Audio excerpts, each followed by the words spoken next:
As our co-convener and secretary, Uncle Rashid, said, Assalamu alaikum, that is the traditional Islamic greeting, may peace be upon you. And as is customary and an obligation upon us as Muslims, we start off anything beneficial with the remembrance of God and praising our Prophet. So simply put, Alhamdulillah, wassalatu wassalamu ala Rasulillah, amma ba'd. And back to our conveners. So let me tell you who we are. We're called Lewisham Muslim Voice, LMV. We started about 6 weeks ago, purely in response to what's happening in Gaza and the fact that the Lewisham Muslims aren't being heard in town hall or anywhere else. So this group will hopefully be the voice of the Muslims within Lewisham going forward. Today's meeting is about these gentlemen here and who they represent and why they are here today. They will introduce themselves. And Tony is going to start that meeting on that basis. So again, welcome, and can I hand it to Tony? Okay, so we would first like, Bismillahirrahmanirrahim. First we would like to each of our guests tonight to introduce themselves, and then I will say a little bit about how we're going to run the meeting.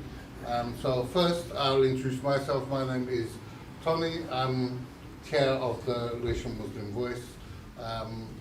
So I will hand over to my next. Hi, I'm Mike Heron. I'm the Green Party candidate for Mayor. I used to be in the Labour Party, but I left the Labour Party because of their position on the Iraq War. I'm John Hamilton. I'm standing in this election for the Workers' Party of Britain, but many of you will know of my activities through Lewisham People Before Profit over the last 15 or so years. Good evening, I'm Chris Mains, I'm the Liberal Democrat candidate. Can I just thank Muslim Voice for organising this? This is the only hustings of this campaign, which says something about the way the council, the Labour Council, has really closed down community engagement. And one of the reasons I'm standing is I really want to break the culture of Lewisham Council, which is very secretive, a one-party state. It really doesn't reach out and engage with people. So thank you very much for organising tonight. Assalamu alaikum. My name's Nick Long. I'm standing as an independent, but I'm being backed by the Transform Party, a new party that was formed in Nottingham in November. I'm standing on a platform and programme of abolishing the mayor, but also in light of the genocide and the horrific events we're seeing day by day, every day on our TV screens, obviously raising the issue of Gaza, and I'm calling for the borough to twin with Gaza and build on from there a petition to get that underway. If neither of us win in a few days' time, then when we can be lobbying and petitioning the council to keep the focus on what's happening in Gaza centre and make sure that we put forward an awareness of what's happening, the genocide that's happening in Gaza. Thank you, Nick. Okay, thank you. Sorry, can I just say that we invited all the candidates to turn up today, but unfortunately the Christian Alliance, they declined to come, but they sent us a fairly derogatory statement which they asked us to read, which we are not going to read for you. Labour Party has declined to turn up, and unfortunately, or fortunately as the case may be, the Tories haven't responded at all. So that leaves, so that tells you the state of play. And can I go back to Tony now? Okay, so the format that we have of this meeting is we send 3 initial questions to the candidates, and then we will take other questions from the floor. But what we would like to do is there will be stewards around with pens and paper. So if people have a question they would like to ask, we'll collect those questions and then read them to the candidates. What we would, the format that we would like to do is we'll put one question out, we will let each candidate respond in turn, and then we'll move on to the next question. What we would do is we would like candidates to sort of bear in mind that we have a limited amount of time, and so maybe a couple of minutes per question or something. I don't think that would be fine. Okay, so without further ado, the first question that we actually wrote to the candidates beforehand is, what is your personal and your party's position and record on publicly calling for an immediate ceasefire in Gaza. So if I can pass to Mike. Personally, I've been for an immediate ceasefire from the very beginning in Gaza. The Green Party nationally was the first mainstream party to call for an immediate ceasefire and for an immediate release of all the hostages.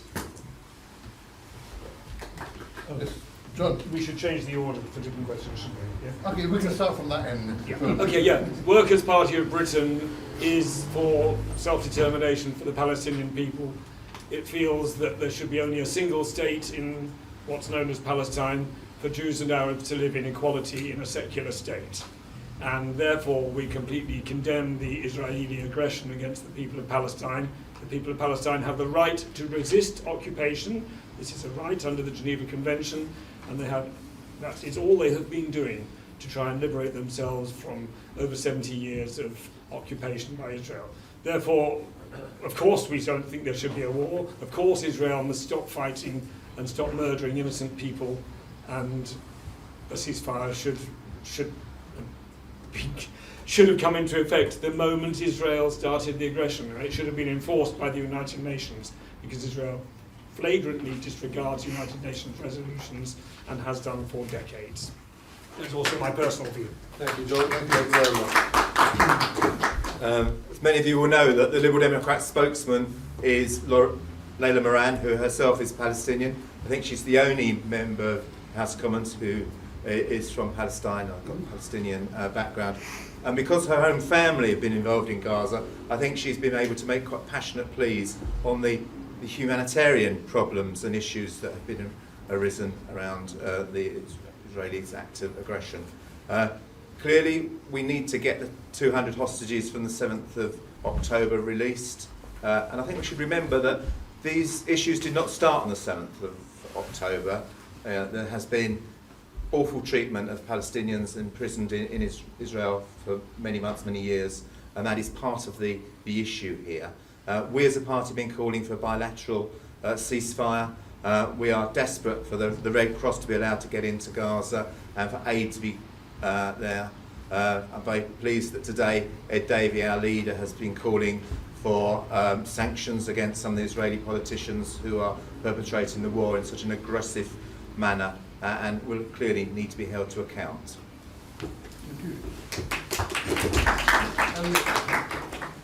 Thank you, Chair. Thank you. Basically, yes, unconditional, unilateral, universal ceasefire. Any politician that doesn't announce that to you doesn't deserve your vote. Yeah. And I would go further. If I was elected as mayor, any member of staff who worked for the council, any contractor who took part in the genocide that's happening in Gaza, I would be liaising with the borough police commander to make sure that person is facing charges. Okay, thank you very much. Okay, so for the next question, I think we, as you said, we'll mix it up. So if we start with Chris, John, start with Nick. Sorry, start with Nick, and go this way. So, what is your and/or your party's position on Britain's role in what has been described as a genocide by the International Criminal Court, or potentially a genocide? I think they said. Do you support boycott, divestment, and sanctions against the Israeli apartheid regime? And if you were elected as mayor, how would you ensure that none of the residents' council tax money would be invested in companies supporting the Israeli regime? Thank you, Chair. Well, indeed, we would be very keen, or if I was elected as mayor, we'd be very keen as a council to lead the boycott campaign. Many countries around the world are doing similar things.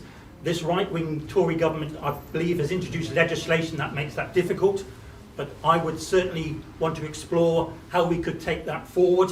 And if we couldn't, then we should, like a country I'm going to mention shortly, would only purchase that as a last desperate resort.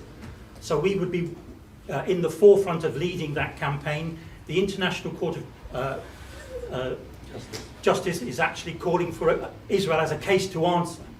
And that's definitely universally around the world, especially in the third world. That's the position of many, many countries who are actively boycotting. But I must be honest with you, we have, and it's not surprising tonight that the Labour Party haven't bothered to send a deputy or come along with a detailed explanation of why they're not here, is because the Labour Party is suspending candidates, we've got a councillor here in Lewisham who's been suspended. I was on the march with her recently. She's given full support to the Gaza struggle. But we have a Labour group here, which almost to the man and woman are members of Labour Friends of Israel. That is an organisation, if you look at their register of interests, you can see that many of them are starting to withdraw that declaration because they're fearful that they're going to be exposed. So this meeting is very, very important for you as an organisation. You need to break from the Labour Party. You need to seriously register, maybe as a political party or an organisation, and stand candidates in the coming election, in the pending general election. And my party, Transform, would give any candidate who wanted to run, make an intervention around Gaza, full backing and support. I'm losing my thread of thought because your last question related to... It was basically about your position on Britain's role in the genocide. Well, it's been horrific. The arms are being sent to the conflict, and we must be part of that campaign to stop export of arms to Israel.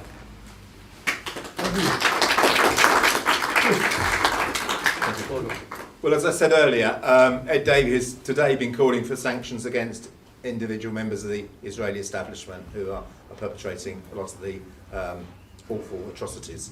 I think we have to be realistic. Lewisham Council is not going to bring about peace in Gaza. It's a limited amount of things that a council can do. It can raise awareness, it can make sure that voices are heard. Also, the thing that people don't always remember is the vast amount of money that a council has in its pension funds and holding it in reserves and investments. And I would make sure that that is ethically invested. And we shouldn't be, as a community, investing in arms full stop.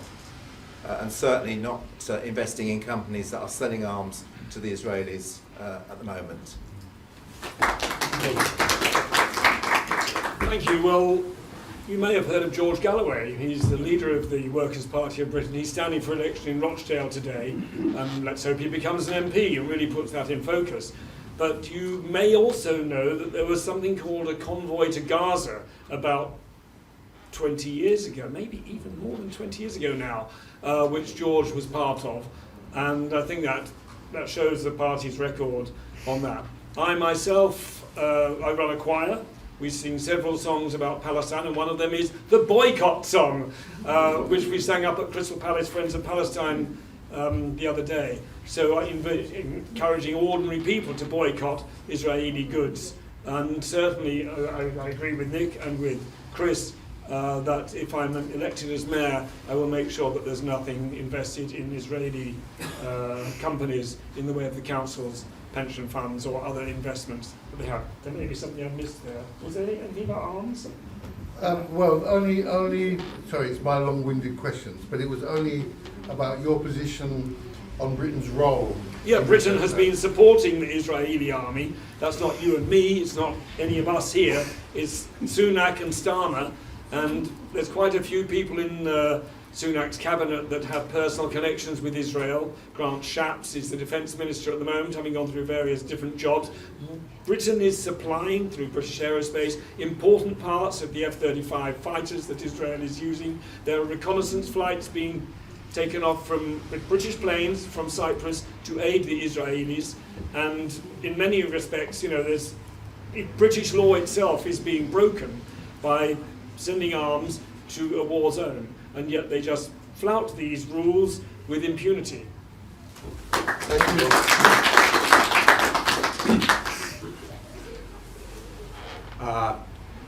The Green Party nationally has a 4-point plan for Britain to deal with Gaza. It's to stop exporting arms to Israel. We should use our vote on the UN Security Council to support the creation of a Palestinian state, an independent Palestine. which sanction members of the Israeli government and to condemn Israeli actions. The problem with boycotting and divesting is because the council may be tied up with pre-existing contracts and it might have problem divesting, but we think it would be more effective to target individual members of the Israeli government personally and with sanctions. Thank you. Thank you very much. So the third question from Lewisham Muslim Voice that we would like to ask is really about your relationships with Lewisham's Muslim community. So what we're asking is, how would you and your party envisage working with the Muslim community in Lewisham and their concerns going forward, including in other upcoming elections? This year is going to be an election year. There's the London mayor, there's the national elections coming up, and I think that one of the issues that people have felt from the community, or at least some people in the community have felt, is that the community is expected almost to go along with what other people say, rather than being recognised as actually having their own agendas and needs. And often politicians come to sort of, it's like advertising their wares as opposed to actually having a plan to how they are going to work and respond to the community. So again, I apologise for being long-winded. Maybe Chris, can we start with you, Yes. and then go to Nick, and then Mike, and then John. Yep. I would like to see the council work really closely with all faith groups. I wouldn't want to single out any particular group for particular praise or advantage, because as a mayor you have to work with the whole community and bring faith groups together. And members of the Muslim community suffer exactly the same issues as everyone else in Lewisham. If you're in social housing, often it is a dreadful condition, because Lewisham Council has neglected its housing, it's failed to invest in new properties for families, and it's failed to invest in repairs. That affects lots of people in our community, and we should be working together across the board to tackle that. It is incredible to think that 75% of the council's housing maintenance budget goes in legal fees and compensation for work they've not done. And that just shows there are many people who aren't getting their damp dealt with, or the repairs done, the estate repairs, the lifts aren't working, and they're being neglected by a council that just takes them for granted, quite frankly. So I would want to be working with you and all the other faith communities and non-faith communities to engage with them, because one of the problems, as I said earlier, is that Lewisham Council simply doesn't engage. It's this little conclave of Labour people that don't talk to the rest of us, don't allow the rest of us to ask questions or interrogate them and raise issues. We've got to really smash that culture and make it much more open, transparent and engaging. Thank you.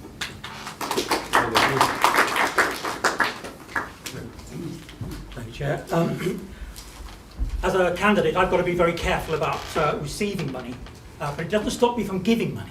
And this important meeting today, I'm going to make a donation to your campaign, because what you're about, I think, is very, very important, because you are coming to life as an organisation and you want to have a change that's happening. And so my party, Transform, would be working with you, as I mentioned already, in terms of any lobby, any petition. Obviously, many of us have been joining the marches that have been going on. This conflict, this war, this genocide is going to go on, I think, for many, many months yet. We need to keep those marches going. The establishment are really trembling because they're really worried about these marches. It's really putting pressure. And can I ask you to take one moment of your time on Saturday?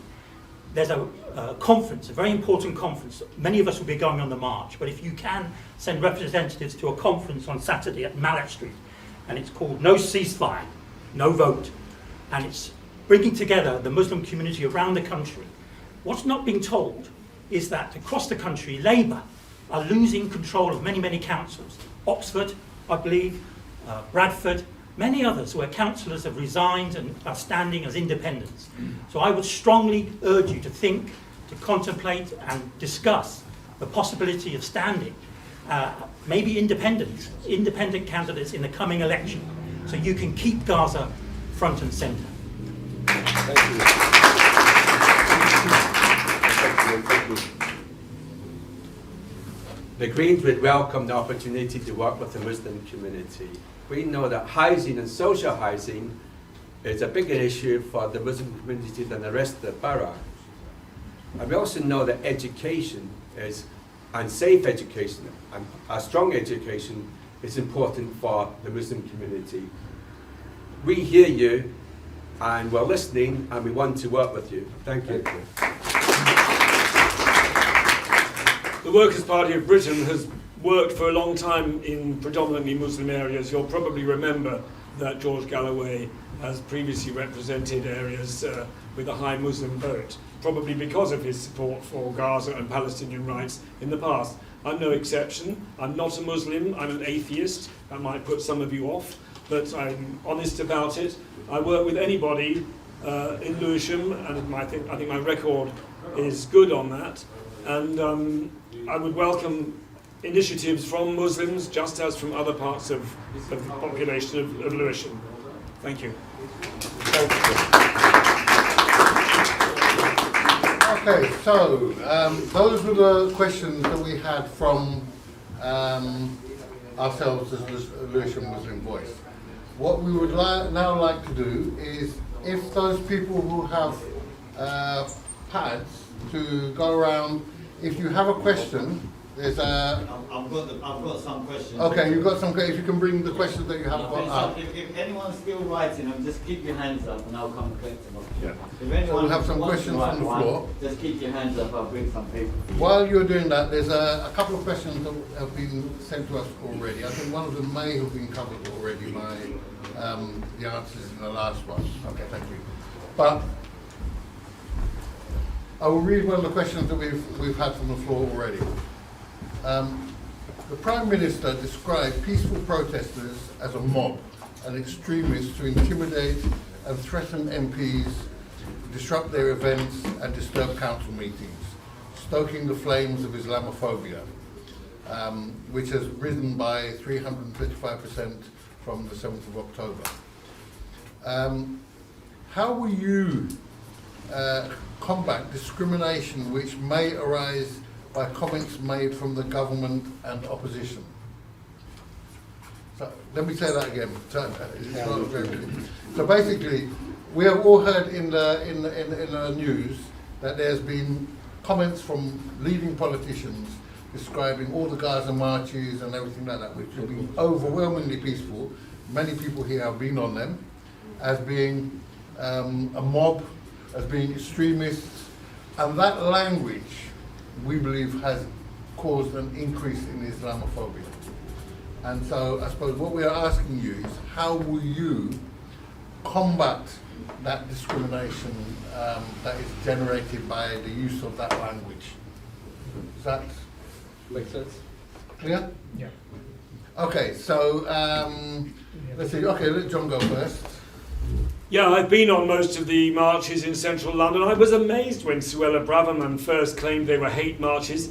I expect many of you were there. They were actually very loving occasions to be there with other people who all felt the same. Of course we didn't like what the Israeli government was doing, but I never heard any remarks aimed at Jewish people, who live amongst us in a peaceful way. There are lots of Jewish people on the marches themselves, as you will have all seen. It's not about religion or race or ethnic grouping. It's about colonialism, and it's about Israel trying to perpetuate its unjust rule over Palestine.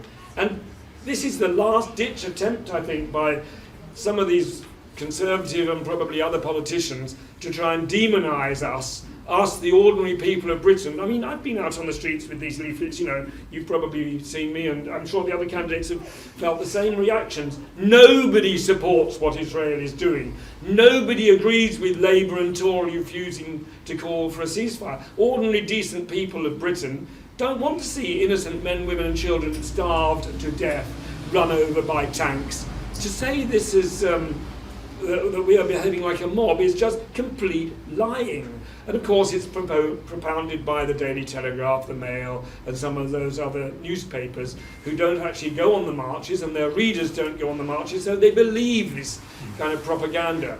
I don't know if Islamophobia has particularly increased. I mean, I was a bit surprised, and I investigated a bit, this report from the so-called Community Security Trust that said that anti-Semitism had risen by some extraordinary percentage. And I looked at that report.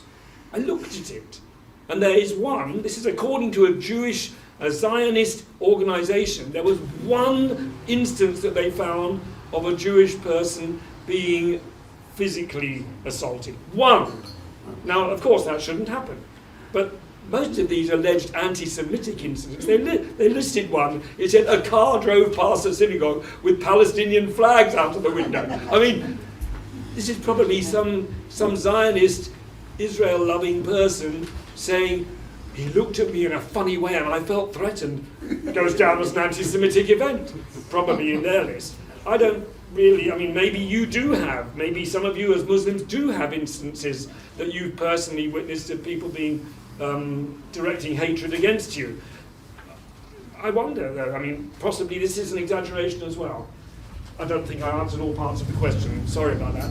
Thank you. Thank you, John. Okay, In answer to the question of how do we get rid of this atmosphere, it's quite simple. We kick out this dreadful Tory government because they are actually shameful in the way that they are generating these issues. It's not actually about Gaza. It is about trying to stir up hatred within our country, trying to set one group of people against another group of people. And they are trying to appeal, and that man Lee Anderson's trying to appeal to white working class people to suggest that their lives are threatened by other people in society. And there's nothing further from the truth. But it is, Rishi Sunak is just actually at the bottom of the barrel, scraping for actually using hatred terms. He's describing people who exercising their democratic right as mobs. They're not mobs. They're people like you and I that have a view and want to express it. Now there has to be some controls over this. You know, the Foreign Secretary lives around the corner. I don't expect us all to go and stand outside his house chanting because he and his family and his neighbours don't actually deserve that. Where we should be beating him is in the ballot box and kicking him out of office, because that's how we work in a democracy. And I really want to disassociate myself with some of John's comments, because I think any hatred towards any sector in society is wrong. Whether they are Jewish people or Muslim people, we have to work together in this country. And actually, individuals aren't wrong. Some of the Israeli politicians are vile. It doesn't mean that everybody who shares that race or ethnicity is vile. He didn't say that. No, but he's suggesting that there aren't any issues of anti-Semitism at the moment. I suspect there are, and I suspect there's a lot of Islamophobic comments as well. So, I mean, we need to just wind back and wind things down and try and make sure that society is much more generous and understanding of each other's and differences. What's going on in Gaza is dreadful. That doesn't mean that we have to start building up hatred within our own society. So I want to, firstly, kick out this government because they are just stirring it up for political purposes. And then we have to start working for peace in Gaza, and hopefully Britain could lead the way, which is not at the moment, but it could set an example by sanctions, by getting people around the table, working with the Kuwait and the Egyptians to make sure that there is a peaceful outcome and a long-term solution to the Palestine problem. Thanks so much. Thank you, Chair. Throughout history, the establishment, the powerful, the monarchy have always referred to us as the mob. They are very, very fearful about change, about challenge, about them being called out. And if you look at history, where it's from the Chartists, the Peterloo, there's a massive demonstration in about 1834 in Kennington, where the crowds were huge calling for the vote. The Times and other right-wing papers then were calling them the mob. So I take great comfort from being called the mob. That makes me even more determined to go on marches and protests and pickets and lobbies, and we should all be part of that going forward. So as the Mayor, I would want to call out and challenge anybody who referred to that term and put out on the council's website an explanation calling from history, challenging that use of that term because it's derogatory and it's anti-democratic, because all of us need to be part of a democracy. And a journalist interviewed me the other day and said, Nick, why are you going banging on about Gaza? It's got nothing to do with this country. And I challenged him, said, look, we are global citizens, we're international citizens. Many people have connections around the world, and we need to organise, we need to challenge. When our kindred folk are being assaulted and attacked, we're not going to stay quiet. We need to be on the streets protesting and marching, because anything in history has been not given to us. We've had to fight for it, tooth and nail, against the establishment and the ruling class. So I would ask you all to don the sign, the mob, with pride.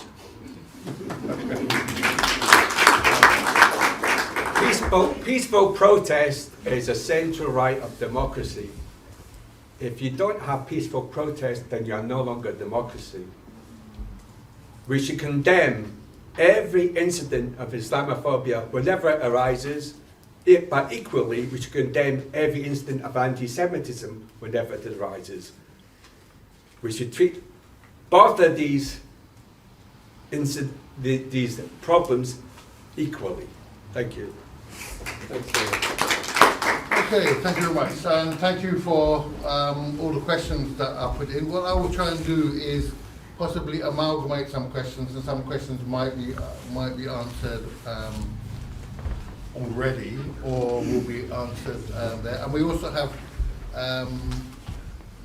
some specific questions to individual parties, which I will maybe leave to the end, towards the end, where people have asked questions of specific candidates. So, one of the questions is, many people across our community of all faiths feel unrepresented currently by the political process, which has moved to the right. What will each of you do, or are doing, to push back censorship, right-wing scaremongering and dividing the community further? So that was one of the questions from the floor. So, if we start, can we start with you, Mike? I think the question is about people generally feel unrepresented by the political parties that they are seeing. And so there is that big gap between how people perceive and what they feel the political parties are saying to them in general. So I think that's probably more, it's about how we bridge that gap. How we bridge that gap. How would you engage with people? And engage, yeah. Well, there should be a greater dialogue between the parties and the Muslim community on a whole range of issues. And not only Gaza, but also housing and health. And we should always have an open door to your community to engage with you with all your concerns. I think some of the other parties may have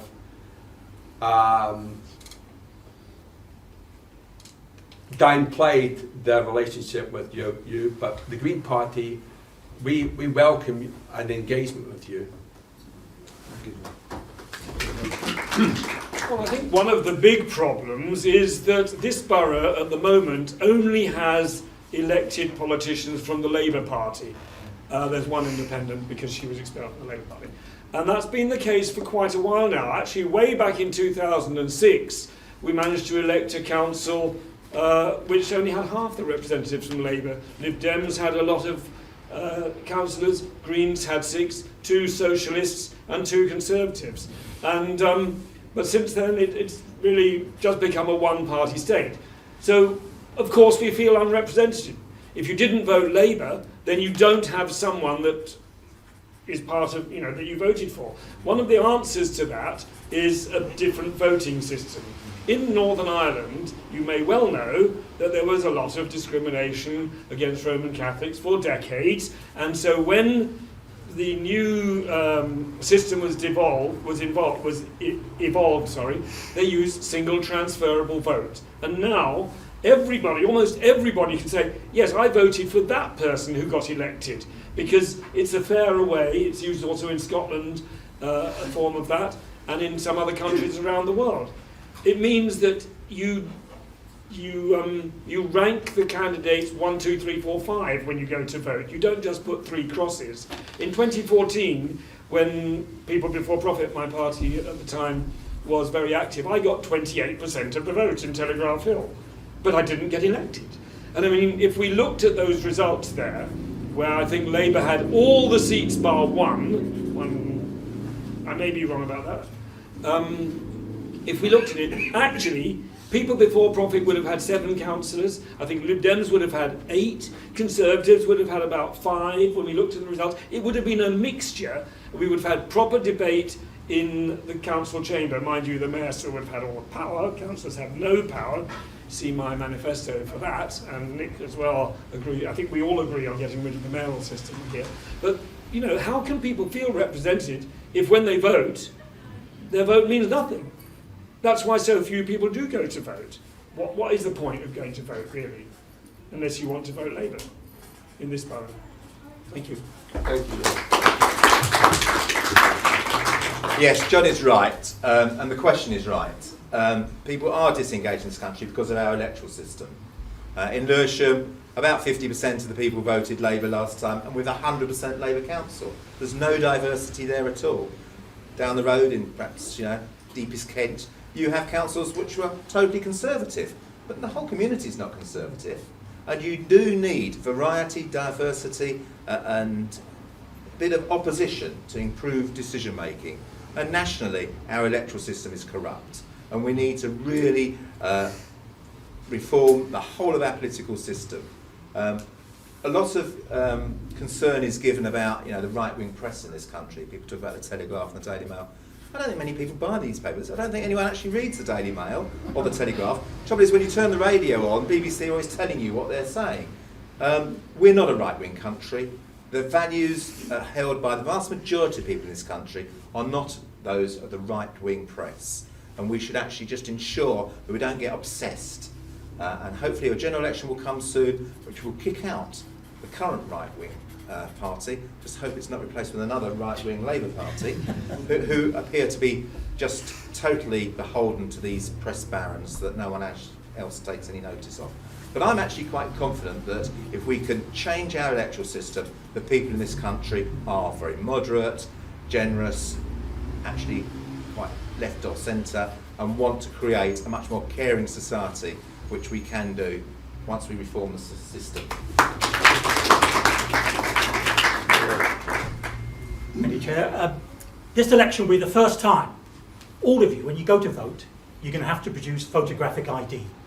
So if you've got a driving licence, you're going to be okay, because you can produce that. But what this is really about is voter suppression. In many states in America, majority of black people, because they either got a stop and search or they've been convicted, many states, Texas I think is one of them, they lose their right to vote. And if they've done any prison time or been on parole, that's the same again. My partner and I, we work for the council, and we would often be part of the voter registration scheme, where we would trudge around with our clipboard, you may have seen them, getting people to register to vote. It is a legal requirement to vote.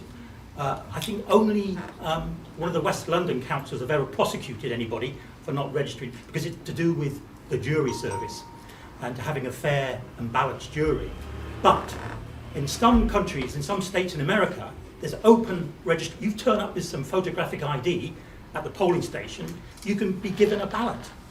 So that's something we should be calling for as well. So it's easier for people to vote and participate. But again, I'm coming back to my central theme, which I've mentioned earlier. You are only going to get a voice as voiceless people, as has been mentioned in our borough, by politically organising, coming together, working with other parties. Establish yourselves as a powerful political voice and start saying to the Labour Party, don't take our vote for granted.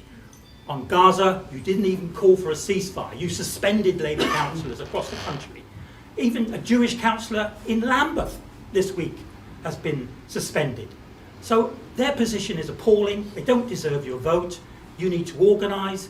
work with others to help you get off the ground. And I would argue that you should look at a couple of wards in the borough maybe for the local elections. There's 2 years before the next round of elections. And you could put up a candidate, whether they stand as an independent or linked to another party, but put out that message.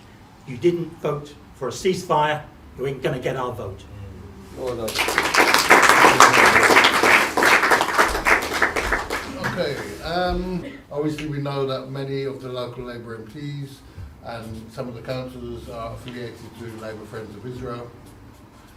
One question was, does any of the panel here have affiliations? Not necessarily to, I wouldn't imagine any of you are members of Labour Friends of Israel, but any other sort of similar type affiliation. So that was one. And I think then we've got some other questions which are related to some other issues in terms of the council and electoral issues. So we'll move on after that question. So, what? I don't have any affiliations with anything to do with Israel. So.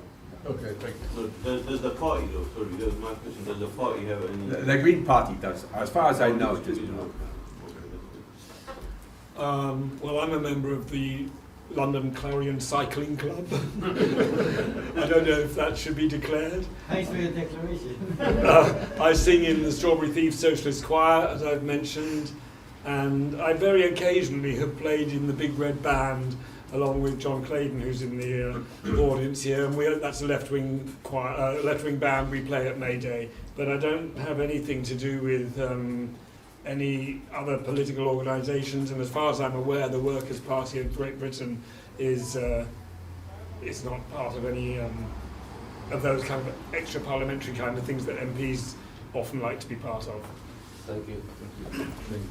I'm trying to rack my brains for anything that I'm involved with. I'm a member of, have been in Friends of the Earth and Greenpeace in the past. I'm certainly not involved in any faith group, I'm afraid. I am a supporter of the Liberal Democrat Campaign for Racial Equality, which is a group that just tries to make our own party a lot more diverse and make sure that we can attract people from different backgrounds to stand for our party, and we campaign on issues that are relevant, more relevant to some people than others. We as a party have been campaigning against stop and search, and that's something that affects young black people more than young white people in this borough, so that's something that really concerns us. I'm also a supporter of Chinese Liberal Democrats, just because they have a really good New Year dinner, which I go to. But I hope that my party and I are quite open to everybody rather than any sectarian group. Nick, sorry. Hi there. Well, I must make a declaration. I rent 5 rods on my allotment from the Knapmill Way Allotment Society. I rent 1 space in a bicycle hangar in Haringey. I own 3 bicycles, one of them folding. And I own 10 shares in the Morning Star. Oh my God. And I think that's the sum total of my wealth and being. But yeah, I'm a local government worker. Obviously, we have to make declarations of any outside earnings. I wish that was the case. But so that's the sum total. But in reality, the main political parties, and especially the Labour Party, I think I saw some 40% of the shadow cabinet are receiving donations from Israeli-linked organisations. 40%. That's the shadow cabinet. Yeah, it's a shadow. Okay, thank you for that. So we have some other questions, and if there are other questions that people want to ask, if they contact the people with I'll go first. pads. Okay, yes, let's have Secretary ask a question. This is a question in relation to Lewisham Council, actually. It's a straightforward one, nothing hard at all. What do you feel about PFIs, and how would you balance the books, etc., at Lewisham Council, bearing in mind they've actually outsourced every service and every Yeah, all the services. So how would you manage the budget? Do you want to just explain very briefly what PFI, or Okay. maybe we can, the candidates can address It's that? basically a public finance initiative whereby the government handed out the contracts for building work, for Okay, contract, we'll let the yeah, candidates address that. etc. So they didn't have to push up the money. Anybody particularly want to go first with that? Okay, So, private finance initiative is something that actually was started under Gordon Brown back in 2000s, and it is quite obnoxious. It's the way that hospitals were financed, schools were financed, street lighting in Lewisham is financed. I'm very proud that Lewisham local Liberal Democrats took a motion to our party conference condemning PFI, and actually it was in the Liberal Democrat manifesto that we would actually nationally buy back the PFIs. You might wonder how that affects people. Well, the hospital, the Prue Hospital, was built under a PFI scheme, which means that it costs a huge amount of money just to run a hospital, because there's a managing agent and a company that runs it. So if a nurse needs a new cupboard put up, they can't just have someone come in and screw up a new cupboard. They have to go through this whole process of it all being worked out over the debt over 25 years. And it can cost thousands of pounds just to put a cabinet up, so that the finance companies make all this huge amount of money as a result of it. You know, the Labour government at the end of 2000s, around 2008 and 9, were looking at contracting health service in South East London, and they had to close a hospital, they told us. And Lewisham was very much under threat.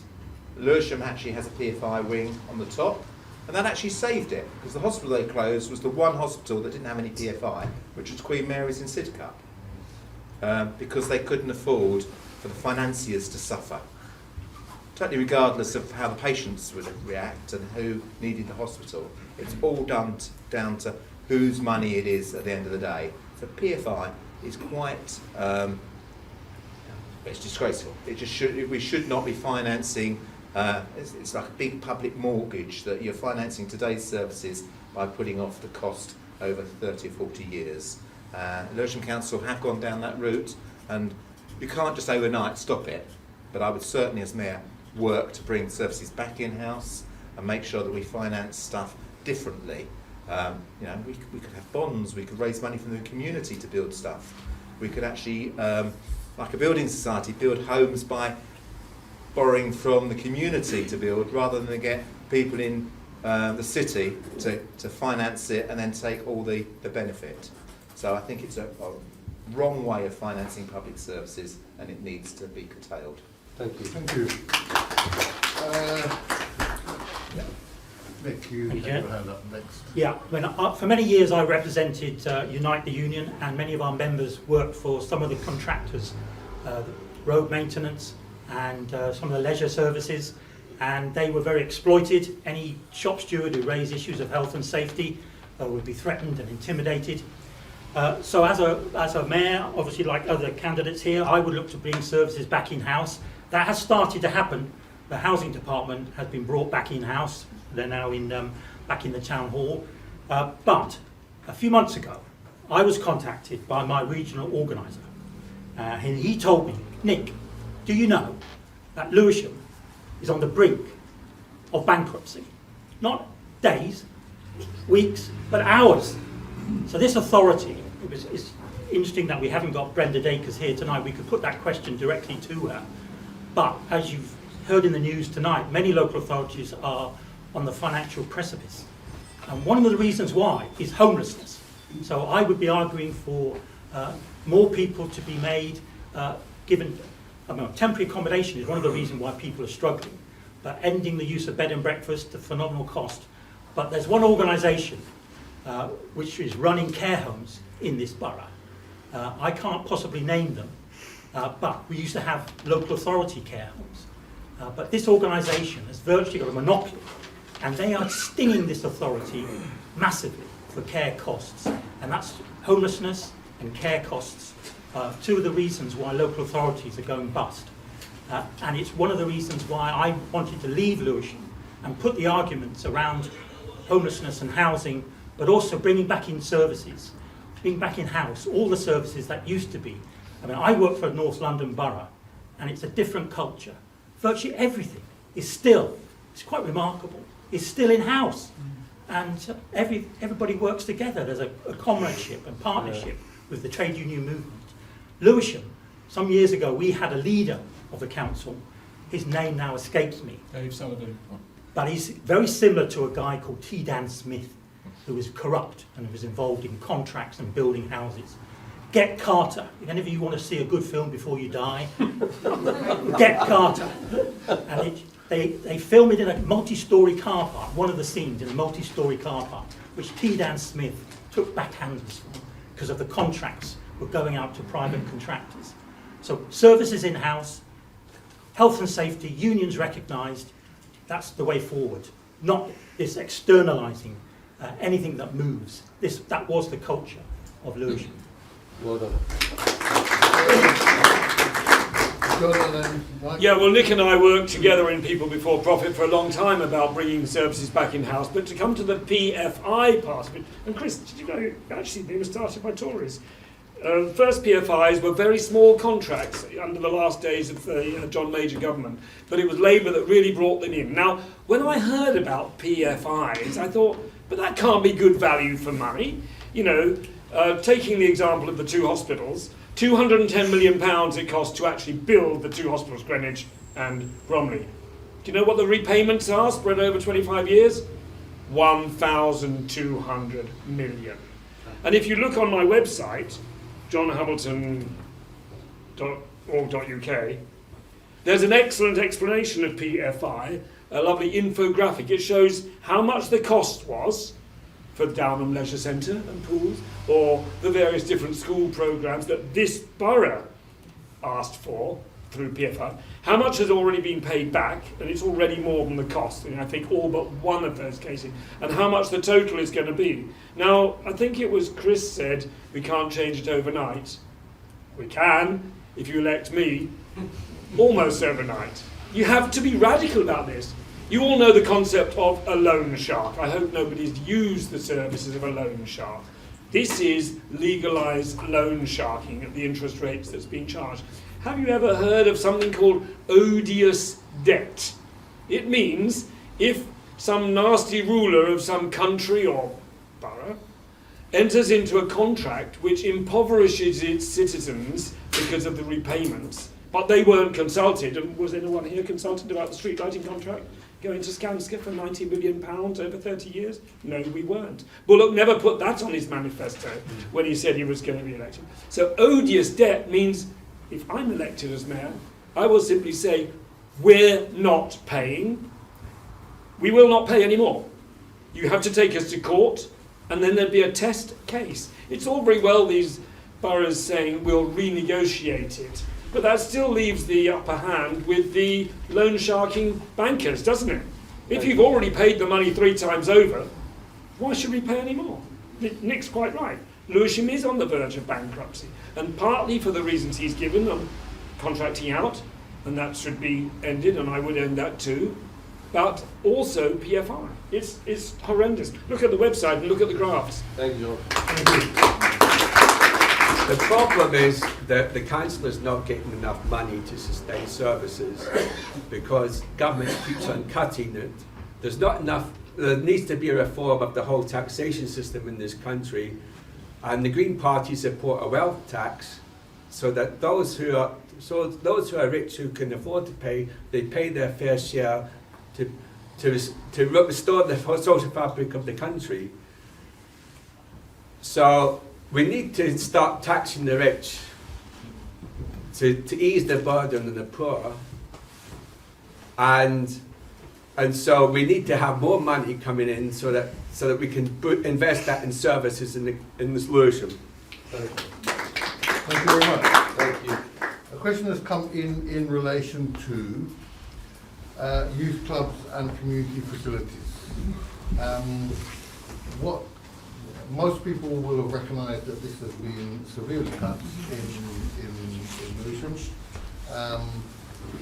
And so many people here are parents, they have children, and what would your strategy be in relation to youth and community services and facilities within the borough? Anybody want to take it first? John? I make particular reference to this in my leaflet, and you're welcome to a leaflet afterwards, and if you'd like to help me distribute them in your street, that would be also very kind. The first campaign I was involved in Lewisham in 1999, sorry, that's not quite true, I did do some leafleting for the Liberal Party when I was very young, was when the council wanted to bring in charges for the under-5s playgroups in the parks. I was a parent at home with my young daughter. My partner went out to work, she had a good job. And so I used to go to the Telegraph Hill Play Club. It's invaluable as a parent to go and meet other parents, the children meet other children, you make friends for life there, and they wanted to bring in charges of 50 pence a session. You might think 50 pence a session, well that's not very much, but it changes the whole feeling of the place. So what I did was, got a petition together, went to all the play clubs all around the borough, there were 9 of them at the time. Parents and pushchairs and toddlers went to the council, gave in the petition, and this was actually before Bullock. And we said, and if you do bring in the charges, we won't pay.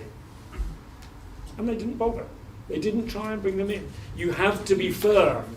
But 4, 5, 6 years later, Bullock did close them all down and left them to be run by volunteers, whereas I say that if I'm elected, and I've said this many times because I've stood for mayor before, that I will open new play clubs, council funded, within walking distance of everybody in the borough.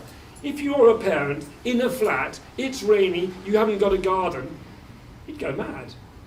You know, with your toddlers and nowhere to go. This is essential, and it's just the same for youth clubs. It's just the same for community centres. When Bullock tried to close down the 33 community centres, we in People Before Profit, and Nick was involved as well, I'm not trying to say it was me, but People Before Profit organised for representatives from all of those threatened groups to come together for a meeting in the Constitutional Club. They didn't all come, but all of the ones that made a fight were saved. It's interesting, you can win against the council if you fight. Everybody's made a case, or 11 of them or so made a good case, and Bullock said, we'll give you a reprieve of 2 years. Well, later, I became a trustee of one of these threatened community centres, and I said, a bit later on, wasn't it only a 2-year reprieve we were given? Has anything been said? They dropped it. We actually had won. And you have to fight to win. Thank you. When I was a boy, we went to a youth club down in the local church, down St Saviour's, and I think we should make use of more of the religious officers to make youth clubs in there. Okay. Thank you. And Okay, thank you, Chair. Yeah, youth and community. An idea was developed a little while ago, and all the staff and workers were spun out. That means they were set free from the local authority and some sort of trust. So as the mayor, I would say we should be spinning those services back in, and we should be looking at funding. There's one fund, there's one pot of money that's very rarely spoken about within the council, and that's called the New Homes Fund. It's thousands of the new build properties that are developed in this borough. I went to inspect a block of flats down in Deptford yesterday, and coming back I didn't recognise up to Deptford because the number of tower blocks that have gone up, and every block that goes up, Lewisham and any other local authority gets an amount of money from central government. So questions have to be asked. What's happened to this New Homes Fund when so many thousands of new houses and flats have been built in certain pockets of the borough? So they perform a valuable role, youth centres and community centres, invaluable. I'm from the West Midlands, and I used to live in Leamington Spa, and we would cycle down to a youth club in Covington Village, and I developed my passion for snooker in my local youth club, and that I was able then to hustle my way through university by playing right-handed when I was really left-handed. So they give people invaluable skills going forward. And it's really important in terms of tackling knife crime, in terms of tackling youth offending. There needs to be, as has been said, somewhere for young people to go. And we need to keep those open. But as has been indicated, it's a struggle. It's going to be a fight where communities have to come together.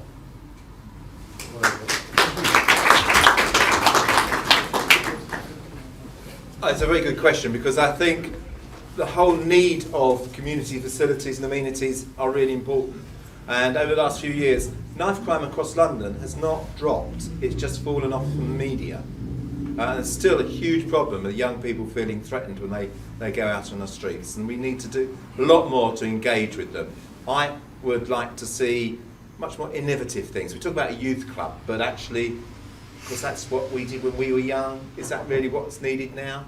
Perhaps Lewisham needs young people to have an opportunity card, which gives them access to music venues and cinemas and sports venues, and allows them to travel around London, benefiting from the rich culture that exists in London.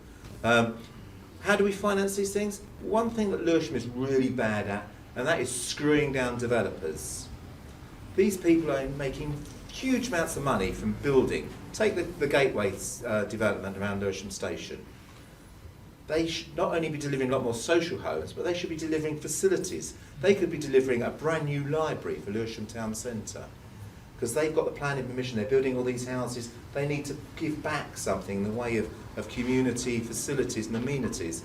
What great facility we could have with a huge new learning hub, library, whatever you want to call it, somewhere young people can go and study after school, and perhaps be there in the evening to take out videos, if that's what people do, DVDs or whatever the latest thing is, games machines, whatever young people are into at the moment. I'm not one, so I don't really know what they want. That's why we need to talk to them, find out what they want. But we ought to be using providers in society to make sure that they pay for it. Developers are getting away scot-free in Lewisham because our council's very weak at negotiating with them. And I'd like to see them making sure they contribute to the things that the young people want. And it's not just young people, it's as John mentioned, playgroups, it's Sure Starts, it's GP surgeries, it's all the infrastructure that we need to make sure that we have a great community. And we ought to be making sure the developers are paying for that. Thank you very much. Thank you. Youth club? Oh, you talked about it. Okay. I'll have another go. I think we all do. Right, okay, so just to bear in mind that it is now 18 minutes past 8. We are aiming to finish this meeting by 20 to 9. So we have about 20 minutes left, and we've got quite a lot of questions still to come. People are coming. There's a question, so if we can make the sort of contributions quite brief and to the point. One question has been about support for children with special educational needs. Now, I don't know if you have read recently in the press, but it is said that 96% of the appeals against support because it seems that children with special educational needs are getting routinely refused services. And 90% of the appeals against not providing services have been upheld. So the parents' view has been upheld. So this has become a crisis.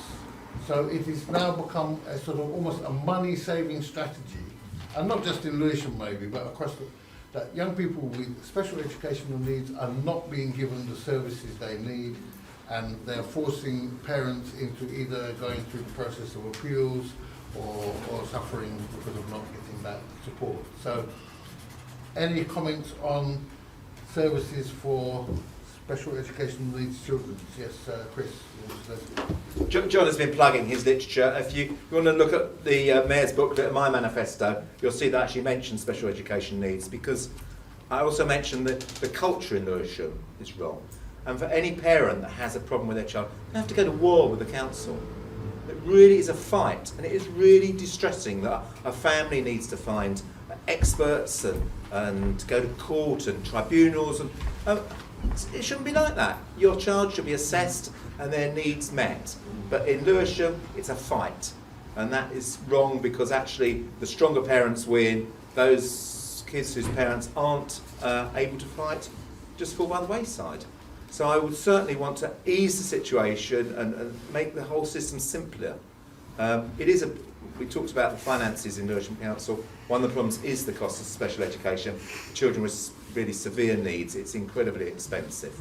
But you have to start at the beginning, and it's early intervention that we need. So I'd like to see mental health workers or wellbeing workers in each school to help kids that are struggling a bit, as they've got someone to talk to before it gets into a real major problem. And so I'd want to see, as I say, a mental health worker in every school.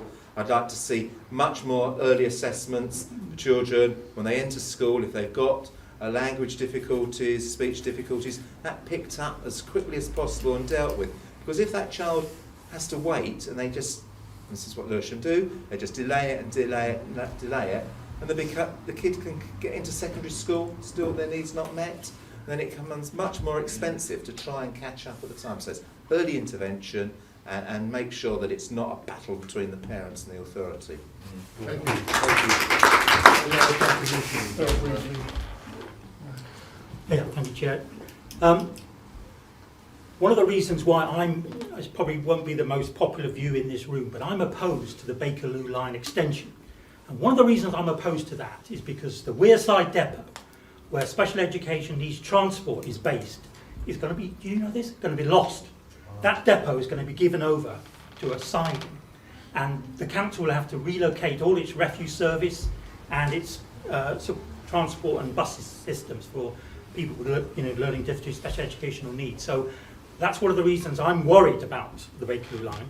But the substantive point I would make is abolishing the mayor would mean a return to a very powerful committee structure where this issue would be championed, would be advocated by a powerful committee chairperson who would have it in their remit, as used to happen.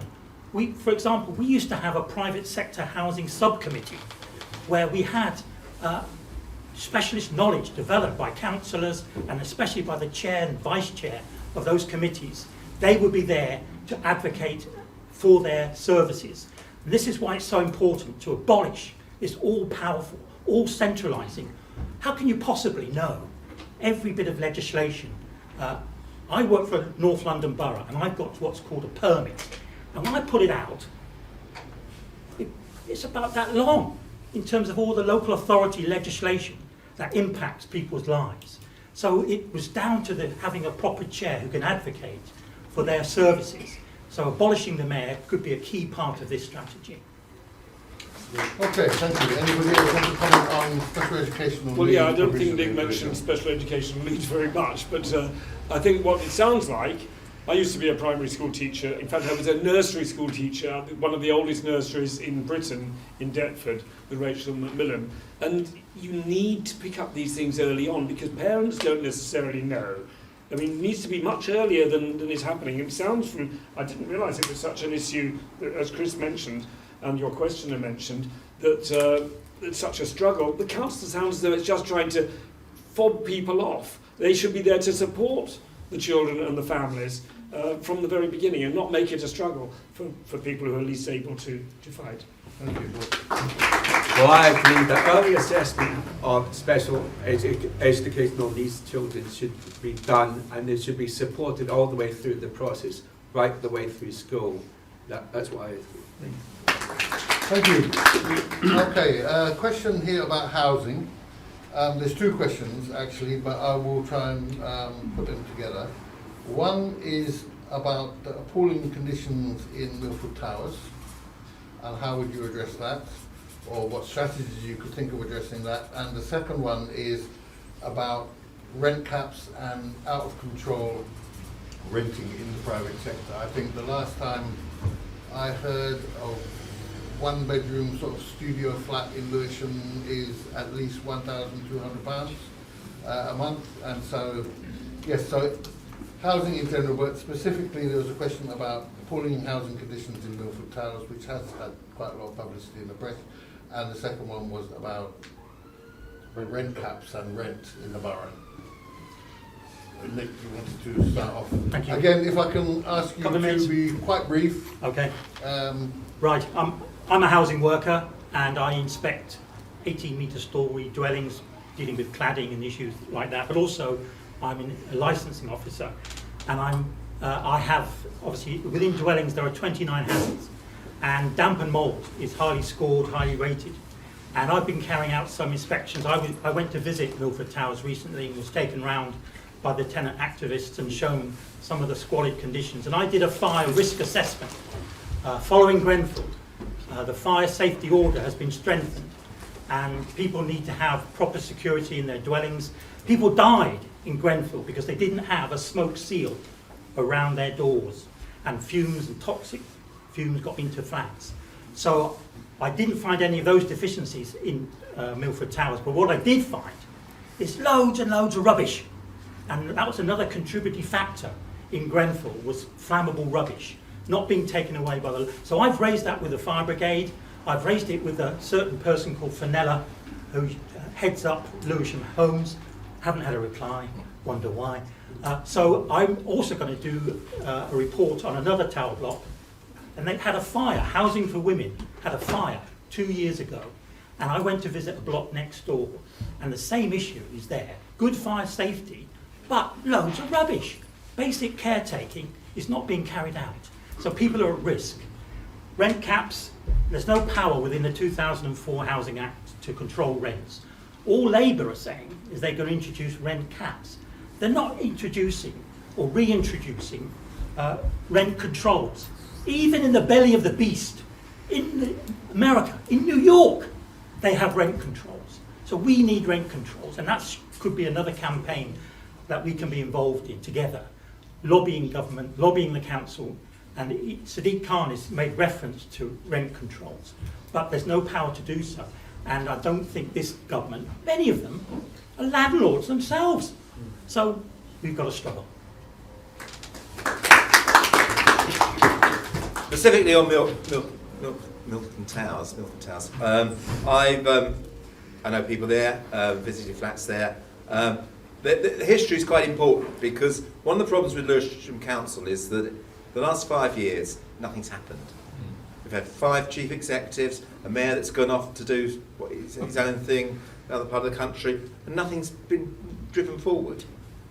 Milford Towers and that shopping precinct was bought by the council in about 2014. So, yeah. The idea was to knock down the estate and build houses. The reason it needs knocking down was when it was built in the 60s, it was this fantastic development for single people. The idea was that each flat was for young, as we call them, yuppies, I guess nowadays, would have, a bit like the Barbican in the city, Lewisham would have this fantastic estate, but of course the council's never maintained it properly. It's put families into the blocks, which, as I say, was designed for young people or single people. And then since 2014, when they were going to knock it down and redevelop it, nothing's happened. And that is the same across Lewisham. Projects have just not progressed. You look at the gateway development around the station, that's a decade they've been building that. It's just crazy. This council really needs to get its act together and drive things forward and start delivering for its residents. And that's the problem with that housing estate. They've just ignored it for the last 7 years. And of course it's dilapidated, and now they're starting to do stuff. But it's not very cost effective leaving something to decline over 7 years and then have to realise you need to spend money on it, and still its future's not sure. So that is the main problem with Lewisham, is that it just doesn't move things forward, doesn't get things done. It's not a proactive organisation, it's just sitting there not delivering for residents. There was another part of the question which I forgot. Rent caps. Rent caps. Rent. Yeah, I mean, one of the things that, as Nick says, there's very little the council can do.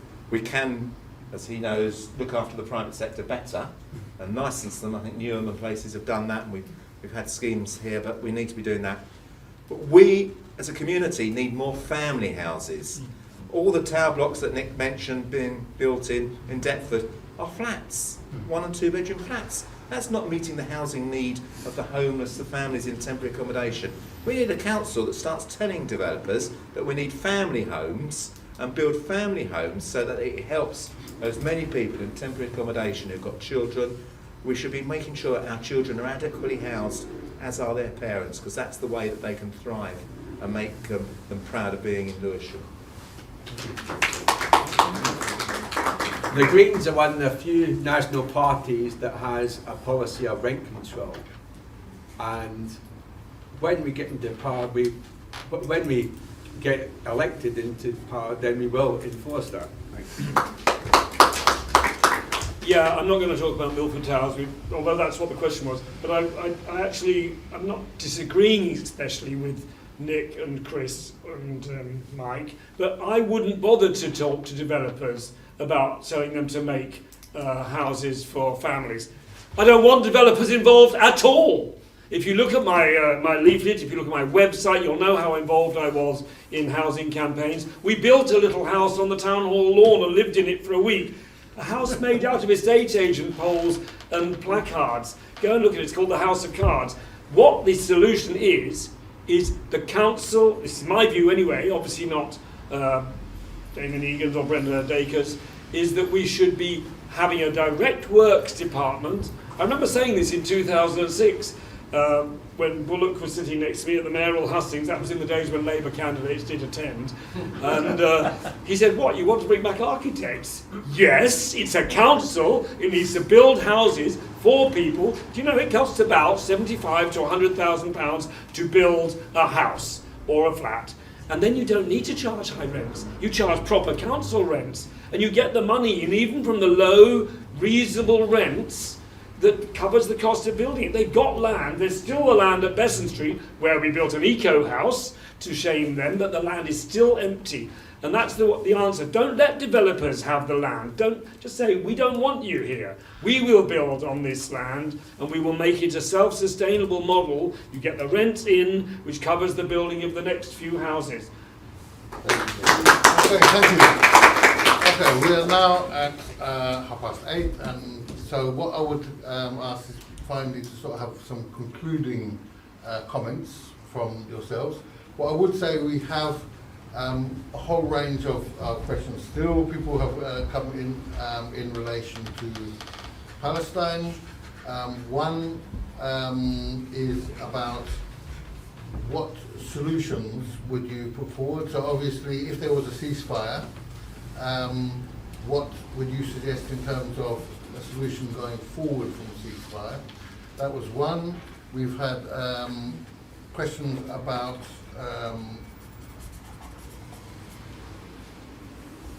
the treatment of prisoners in Belmarsh when people were incarcerated without charge, but especially in relation to Julian Assange, and whether you would agree that he should be freed.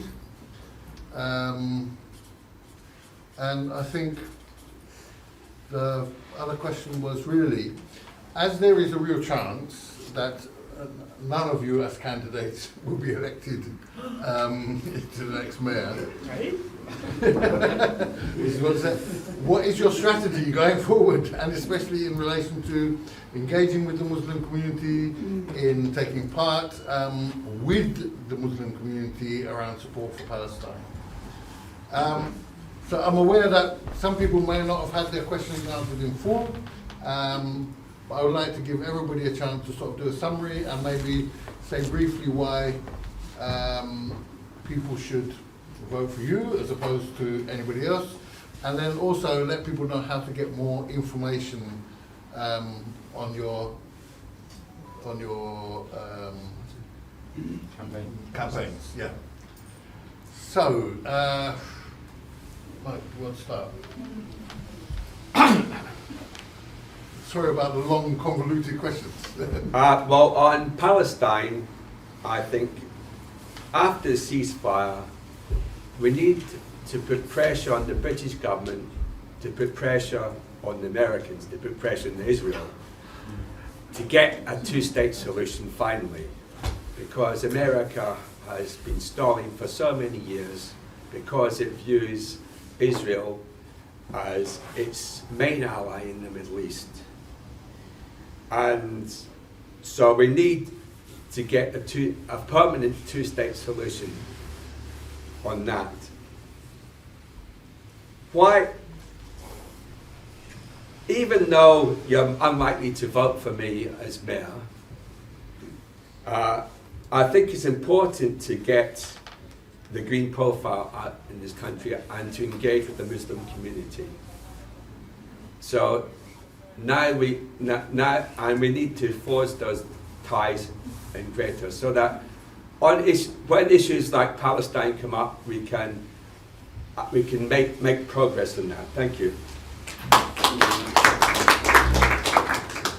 Yeah, it's quite likely that none of us will be elected because too many people go and vote Labour out of habit. This is my poster asking people not to vote Labour or Tory because they both support genocide. And I have copies of this poster here for you afterwards if you like. But I do believe in cooperating. I've already talked to all these people here because one of the big problems is the mayoral system. You'll know that Nick was involved initially at the first instance in a meeting in the Constitutional Club, but then didn't do any of the work of collecting the signatures. The Liberal Democrats did collect some signatures for it, but by far the most of the work was done by people before profit. The Greens nominally were part of it. I want us all, not just Muslims, but everybody who feels unrepresented in Lewisham Council, to help in a campaign to collect 10,000 signatures, which triggers a referendum for us to all be able to vote in May 2025 to abolish the mayoral system and go back to the committee system, which I think everybody here supports. But we have to force it, and that involves everybody. It can involve everybody. And I'll be calling we'll be having some kind of a meeting or mail out afterwards, after the election, to involve people. It just needs asking other voters for signatures on a form. I don't believe in the two-state solution.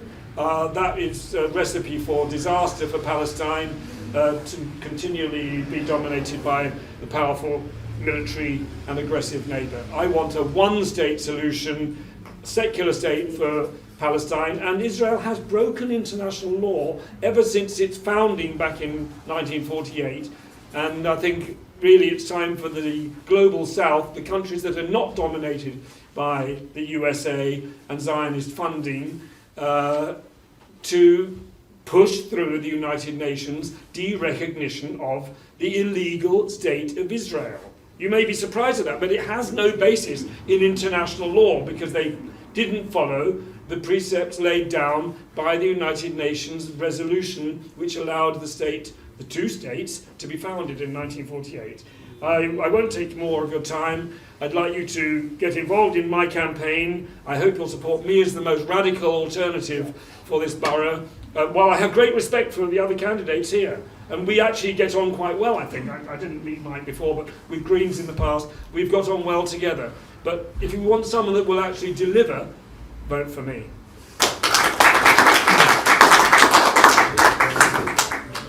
Well, I think, again, I'd like to just thank Muslim Voice for inviting and setting this up. And I hope actually one or two of you might go away and think, actually, I'd quite like to get involved and get onto the council. And that's the best way of engaging with the community, making sure that you have representatives on the council that speak on your behalf and speak on behalf of the wider community. It's not just about being mayor. There are council by-elections coming up. Definitely, if Labour do win the mayoralty next Thursday, there will be a by-election because the mayor can't be a councillor. An opportunity for us to get someone on the council, because the one-party state that we have in Lewisham is not democratic, it's not delivering for residents, and actually we can, once we break through, start delivering better services for local residents. So there is that opportunity, and hopefully you will engage with that. And if we do have opposition councillors here, perhaps we can engage on a regular basis and have meetings like this, forums where we can exchange ideas, hear about people's housing problems, special education needs, actually hear firsthand what people's issues are so that we can take them into the council chamber and deal with them. As far as the thorny issue of Palestine, I mean, I think the priority is for a ceasefire to make sure that humanitarian aid gets in there. You know, let's deal with the problem at the moment. 2 million people really suffering, and we need the world to react to that and get a ceasefire in a matter of days rather than. And I'm a confident person, and I think actually there will be a solution resulting from this war, because the the Israeli government being so extreme, I think the rest of the world will suddenly realise actually this can't keep happening, and we've got to find a solution. And I think we're right, a two-state solution is the only one on offer. And let's hope that there is opportunity in the future to create that.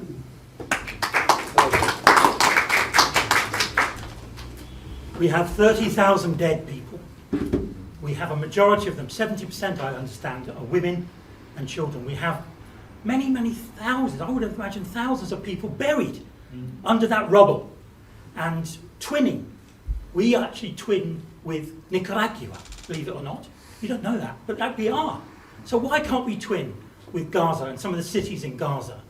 And we could then send aid, we could send support, we could help fund thermal imaging cameras to find out where people are. We've got a whole range of support we could give. Medical aid. We've got many thousands of children who've lost limbs. They will have life-changing injuries. So the question is, what is to be done? And we need to, it's your meeting tonight, your inaugural meeting, to organise yourselves politically. And my organisation, Transform, I'm sure others will help, to get you off the ground in terms of making a political intervention, a political voice. And I've got one of my leaflets at the back, is Labour think they've got it in the bag. Why don't we give them a surprise and actually have a seismic landslide change? Whether it's myself or John, or whether it's the Greens came second, some distant second. But if Brenda Dacres thinks she's got it on a plate, I'll just give you an example. In Michigan, a solid democratic state, 100,000 people put not quite sure about Biden on their ballot. 100,000, 15% of the population have got serious questions to ask about the Democrats and Biden's approach to Israel. So there's everything to play for. Never rule anything out in politics. Some of us are going to be waking up into the small hours of the morning. There could be an earthquake in Rochdale. Who knows? But I would struggle. I would actually probably have to hold my nose and vote for Galloway. But I would still vote for him. But the reality is, we as an organisation here locally, we are facing a real challenge. But if we come together, and it's not helped by John using a placard festooned in Nazi swastikas. The police told Lewisham Council that if they published John's leaflet within the mayoral booklet, the council would be prosecuted. Could be prosecuted. Well, and John has been arrested for carrying that placard. So it doesn't help win friends and allies if you are going to be taking that sort of tactics. We've got to influence people, we've got to come together. And I've been on most of the marches, both locally. I even went on a march in Bromley, and my daughter came and joined me. So we've got to build bridges between communities, not alienate and antagonise. So I think we should, from this meeting, really take heart that we've got the world to win. Thank you. Okay, well, first I would like to say thank you very much for the candidates who came. I think they deserve a round of applause. Thank you very much for the community who have come out tonight. It's raining. What I would say as well, just in conclusion, is to the candidates, we have listened to your views, and thank you very much for that. I think also there is scope for yourselves as candidates, as political actors within the borough, of listening and finding out more about what Islam represents in the borough. Many of the issues that were discussed here by yourselves have echoes within Islamic thought. We discussed PFI here and usury fundamentally. In Islam, very strong statements against what is called riba. We talked about public services, people talked about bonds to try and provide public services. At the moment, the community here is contributing towards building a new mosque. They're not asking the council, they're not going to loan sharks, they are not going to any of those people. So these are concepts which are familiar in the Islamic community. We talked here about the demonstrations and the Jewish community. Every Ramadan, without fail, you will find the local rabbi comes to the mosque and talks about Judaism. There is no fundamental hostility between Islam and Judaism. Muslims can go to a kosher butcher and eat kosher meat. So that actually the two religions are very close. And in a lot of demonstrations, we have seen a lot of Jewish people. We've had the Orthodox Jews from North London even come and support demonstrations outside Lewisham Council. And it is worth understanding that, because this is not what people portray in the agenda. There is a huge difference between anti-Semitism and anti-Zionism. It's huge. Because actually, if you talk to some of these people, they lived in Jerusalem. In Palestine, you have Palestinian Jews, you have Palestinian Christians, you have Palestinian Muslims. It is one people. So I think that is really important. So I think the other thing I would say is we're coming up to Ramadan. The mosque always has what is called open iftar. 23rd of March. What did we say? 23rd of March. 23rd of March. Yeah. So it is a chance for people who are not Muslims to come to the mosque, break fast with people, observe the prayer, and have a discussion with the Muslim community. That is one thing. That is not the only event. That the mosque has been open for many different events. So it's a welcome place, and you should feel, and people in your party should feel welcome. They should feel that this is a part of the community that would welcome them, even without an event. If you wanted to come in and you could ring the mosque and say, oh, I'd like to just come in and watch people pray or have a chat with the imam or something. These are fundamental things. And I think there's a lot of knowledge and learning that can be exchanged between that. And of course, we have Eids coming up. We have the Eid at the end of Ramadan, and the following Eid is in the park. In the past, we've had the mayor there. We have had, some of these people, the outgoing mayor, who has then absolutely undermined the community by his statements around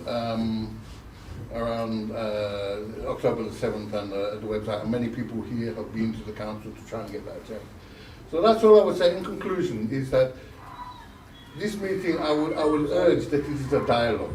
I would hope that everybody from your parties, and I would also then start to make engagements with the community, because this community in Lewisham is here to stay. It's a growing community. Every single week or even day, you have more and more people reverting to Islam.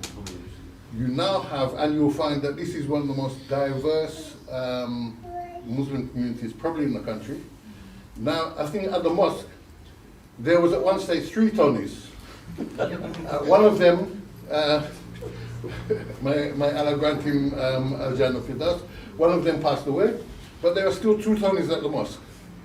And so there are more people, you'll find young people from every single demographic. And not just young people, even elderly people coming into it. So I think this is an opportunity, and this is what we would extend to you, that here is an opportunity to actually engage with this community. You have seen how many people have come out tonight at quite short notice to listen to yourselves. So I would like to thank everybody. May Allah give everybody a safe journey home. Ahmed, do you want to give a dua to so the dua end the meeting? Yeah, so I think the traditional dua for ending meetings, Subhanak Allahumma wa bihamdik, ashhadu an la ilaha illa anta astaghfiruka wa atubu ilaik. Thank you everyone for your time. Jazakumullah khairan. May Allah reward you with all good.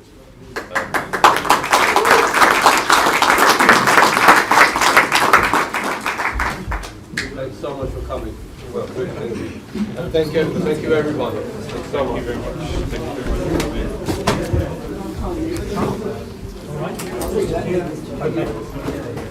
very much. Really useful. Posters, anybody?